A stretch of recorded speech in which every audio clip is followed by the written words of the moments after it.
তবে দেখো আমরা সি প্যানেলের অ্যাক্সেস অনেক ক্লায়েন্ট তোমাকে দিবে না।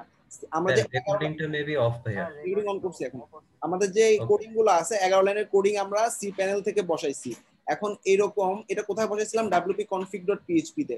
অর্থাৎ সি প্যানেলে কোনো ফাইল অ্যাক্সেস করতে চাইলে তোমার যদি সি প্যানেলে অ্যাক্সেস না থাকে প্লাগইনে গিয়ে অ্যাড নিউ দিবা। অ্যাড নিউ দেওয়ার পর wp ফাইল ম্যানেজার নামে একটা প্লাগইন ইউজ করবা। এই প্লাগইনটা তোমাকে ড্যাশবোর্ডে মানে সি প্যানেলে অ্যাক্সেস দিবে।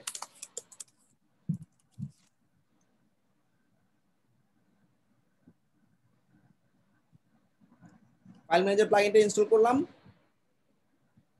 অলমোস্ট প্রায় 6 লাখের মতো অ্যাক্টিভ ইনস্টলেশন।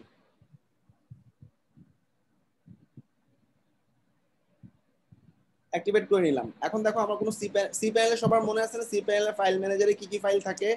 একটা ওয়ার্ডপ্রেস জি ওয়েবসাইটে ভাই। সব এখানে জি পাবো। ভাইয়া। ফাইল ম্যানেজারের উপর ক্লিক করবা, ক্লিক করার পর সি প্যানেলের সব ফাইলের অ্যাক্সেস পেয়ে যাবা। এবার সি প্যানেলের সবগুলো ফাইল দেখো যে আমরা যেভাবে WP content, WP admin, WP uploads দেখি সেরকম ভাবে এই সাইটটার জন্য এটা কেটে দিবা। কেটে দেওয়ার পর এই দেখো তোমার সমস্ত ফাইলের অ্যাক্সেস পাইছো, WP admin, WP content, WP include, তাই না? আর এটা হচ্ছে রুট ফাইল, রুট ফোল্ডারটা।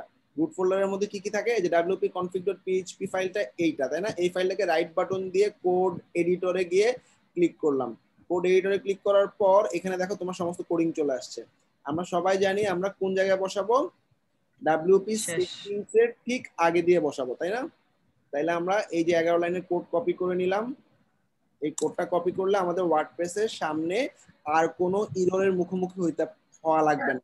যত ধরনের ইরর আসবে সব এখানে দেওয়া আছে, ইরর গুলো ব্লক করে দিবে। এটা লাস্টের দুইটা লাইন আগে 95 লাইনে পেস্ট করে দিবা, সেভ এন্ড ক্লোজ দিবা। তাহলে আমরা ভাইয়া, এটা কি ক্লায়েন্টের ওয়েবসাইটেও এমন করব? হ্যাঁ, ক্লায়েন্টের ওয়েবসাইটে যদি সি প্যানেলের অ্যাক্সেস না দেয় আমাকে এটাই করতে হবে। ওকে ভাইয়া ওখানে ডিজেবল ক্লোন ওটা ট্রু করা আছে, ওটা ফলস না করলে সমস্যা করে। ডিসেবল ক্রন তো ইয়া করে রাখছি আমি, ক্রন কি দিছি? ট্রু করা আছে কিন্তু এটা ফলস না করলে যে ডাব্লিউপি পোর্টফোলিওতে কাজ করে না।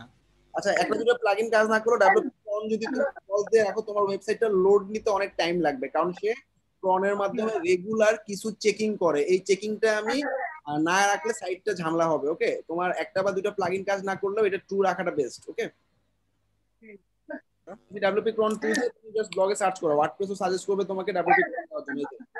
ট্রু, ওদের ওয়ার্ডপ্রেসের সাপোর্টের মধ্যে তুমি দেখবা ক্রন ট্রু দিলে কি হচ্ছে না দিলে কি হচ্ছে। ওকে, সবাই কি ক্লিয়ার? আশরাফুল সাউন্ডটা অফ করে নিবা না? আচ্ছা, তাইলে আমরা ডাব্লিউপি ফাইল ম্যানেজার দেখলাম। ডাব্লিউপি ফাইল ম্যানেজার প্লাগইনটা দিয়ে খুব দ্রুত আমরা সি প্যানেলে অ্যাক্সেস পেতে পারি। ক্লায়েন্ট যদি সি প্যানেলে অ্যাক্সেস নাও দেয় এই প্লাগইনটা ইনস্টল করে কাজ সেরে প্লাগইনটা ফালা দিবা।